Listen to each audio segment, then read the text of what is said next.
A novidade para a pessoa que mora em cidade pequena é quando chega um circo naquela cidade.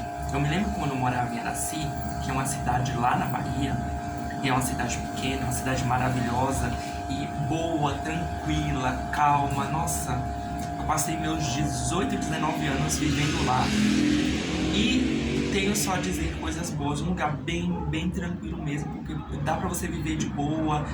É ótimo, cidade do interior, tem sempre seus pontos positivos. E sempre quando chegava um circo, era uma atração. Quem é de cidade pequena provavelmente também concorda comigo.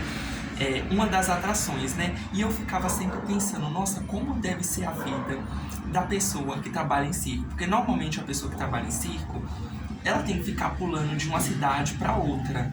E, tipo assim, tem também aquelas pessoas que tem... Eu lembro de uma menina que, na época que eu tava ainda adolescente, né? E chegou um circo na cidade, que inclusive eu, minha irmã e outra amiga, a gente foi naquele circo, a gente comeu maçã do amor, a gente entrou lá dentro, no dia que a gente foi, tava vazio, tinha eu, a minha irmã e uma amiga e mais algumas pessoas, estava super vazio, mas super interessante, sabe? Aquela sensação boa. Eu lembro também da primeira sensação de visitar um circo pela primeira vez, nossa, muito gostosa, muito diferente. E aí tinha essa menina, que ela era filha de uma das pessoas que trabalhava nesse circo. E aí ela fazia o quê? Ela ficava com o pai dela viajando de um lado pro outro. Eu ficava pensando, nossa, como deve ser a questão da escola. Porque ela se matriculou na escola, numa escola próxima à minha casa, e provavelmente cada lugar que ela ia, ela se matriculava numa escola. Então, assim, deve também ser uma coisa, uma experiência diferente, boa, porque a pessoa tem que se adaptar a cada escola. E, tipo, em escola diferente, você tá nessa cidade, você tá nessa escola, e depois você tem que já rapidamente mudar para outra cidade e se adaptar em outra escola. É bom que torna a criança um adulto desenrolado, sabe? Porque ela toda hora tá convivendo em espaços diferentes e ela fica meio que desenrolada, consegue se desenvolver bastante. Isso é um ponto positivo. Mas eu sempre fiquei pensando, nossa, como deve ser realmente a vida de uma pessoa que mora no circo. Como deve ser a vida de uma pessoa que é caminhoneiro. Um assunto aleatório é porque, assim, eu já tive vontade de entrar nessa profissão. Quem sabe algum dia também é uma das profissões boas, porque na minha cabeça, né, na minha visão e pelo que eu entendo, pelo pouco que eu conheço, só ficar viajando de uma cidade para outra, normalmente você tem uma carga, você tem que levar uma carga de uma cidade para outra e você vai parando em lugares, em cidades. É bem interessante mesmo. Tem também algumas outras profissões que me chamam a minha atenção. Olha, uma das minhas matérias preferidas, eu sempre fui uma pessoa que me dei bem muito com a questão das português, redação, geografia, história. E eu lembro de uma professora, que é uma professora de história, que, nossa, eu amava ela e todo mundo da escola amava ela porque ela sempre fazia sorteio.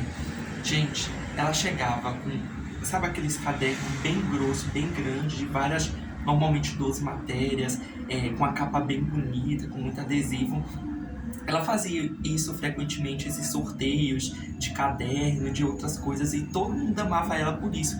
E, tipo assim, para uma criança, para um adolescente, você ganhar um caderno, alguma coisinha assim, nossa, faz a alegria daquela criança e daquele adolescente. E por isso que todo mundo gostava dessa professora. Eu acredito que ela dá aula hoje em dia. Também a matemática. Eu lembro que teve uma professora, foi no ensino médio. Essa professora ficou 1 ou 2 meses dando aula pra gente, pra minha sala. E na época em que ela estava dando aula para minha sala e eu fiz prova, foi a época em que eu tirei uma das notas mais altas em matemática. Porque ela tinha uma didática, um jeito de ensinar diferente, que fazia com que os alunos tirassem nota boa. Eu lembro que nesse período que ela ficou no colégio, a maioria do pessoal da sala tirou nota boa em matemática. Teve também uma fasezinha que eu até me dei um pouquinho bem com física. Tinha um professor que inclusive tinha o meu nome, João, que ele fez algumas provas e eu tirei uma nota boa em física. E, como eu já falei, o meu ponto positivo e o que eu gosto mais é a questão de leitura, ou a questão de geografia, história, ciência. Mas a gente sabe que tanto essas matérias quanto a matéria de matemática, português, matemática, química, por aí vai, são matérias importantes e que realmente a gente tem que usar durante o nosso dia a dia. Por exemplo, você vai comprar um pão, você tem que saber o básico da matemática. Então, são assim, matérias importantes que é bom a gente tá atenado. Inclusive, eu tava esses dias pensando, nossa, vou comprar uma tabuada. Quem lembra das tabuadas? Nossa, que nostalgia. Sabe, para rever o que eu já aprendi há muito tempo atrás, e que é bom sempre a gente estar revendo e fazendo novos exercícios de conta, de vezes, de mais, de multiplicar, de dividir. Nossa, tantas coisinhas boas que causam aquela nostalgia que me vem à minha mente. Aqui, um baú de coisas e de lembranças de coisas que aconteceram e que acontecem na minha vida. Ó, minha irmã foi no mercado hoje, ela comprou esse creme aqui.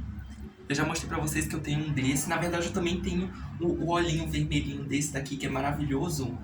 E ele é cheirosíssimo. E aí, como o meu eu já tinha usado quase todo, ela comprou esse. É muito bom mesmo. É tipo assim, esse que eu já falei pra vocês, o da Nivea, sempre foi produtos assim hidratantes que eu usei e vou continuar usando, porque é de boa qualidade. Sempre tem um preço acessível. O Monange também é bom, eu gosto bastante. Eu tenho um restinho de Monange que eu já usei a metade do creme, para vocês entenderem que realmente é um dos produtos que eu gosto. São esses três: a Nivea, a Monange e o Paixão.